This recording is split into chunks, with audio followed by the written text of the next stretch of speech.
पछि सुकुमाया आइसकेकी छिन् र अब भुन्टीलाई पनि न्याय दिने छिन् र सबैलाई तह लगाउने छिन् र अब सबै कुराहरू सुकुमायाले ठिक पार्ने छिन्। हो, आज यही कुरा जान्नेछौँ के अब साँच्चै सबैले न्याय पाउँछन् त?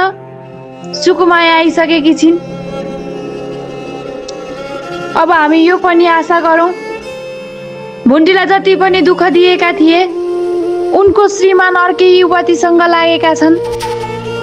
अब त्यो सुकुमायाले भुन्टीलाई न्याय दिने छिन् र भुन्टी र उनको श्रीमानसँग मिलापत्र गराउने छिन् किनकि उनीहरूको माया जुगौजुगसम्मको हो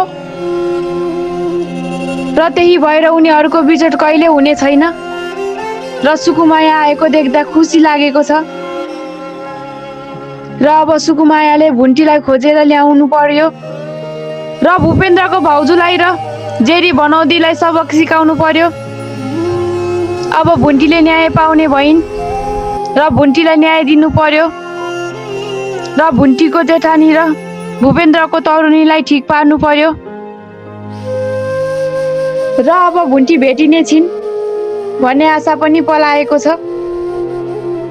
भुन्टीको खोजी जारी छ र सुकुमायाजीले आफ्नो मितिनी हराएको न्युजबाट थाहा पाउँछिन् र पक्कै पनि सुकुमायाले भुन्टीलाई खोजेर न्याय दिलाउने छिन् र सुकुमाया आएर भुवनको घरमा कानुनी कारवाही गरेर भुन्टीले अर्कोसित विवाह गर्दै भुन्टीलाई केही आनन्द हुन्थ्यो कि भन्ने पनि आशा छ र भुन्टी जहाँ हुनुहुन्छ सेफ भएर बस्नु होला र आउने भागमा हामीले उहाँलाई देख्न पाऊँ।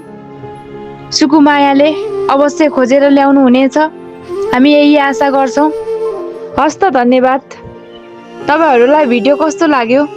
मन पर्यो भने लाइक, कमेन्ट, शेयर अनि सब्स्क्राइब गर्न नबिर्सिनु होला।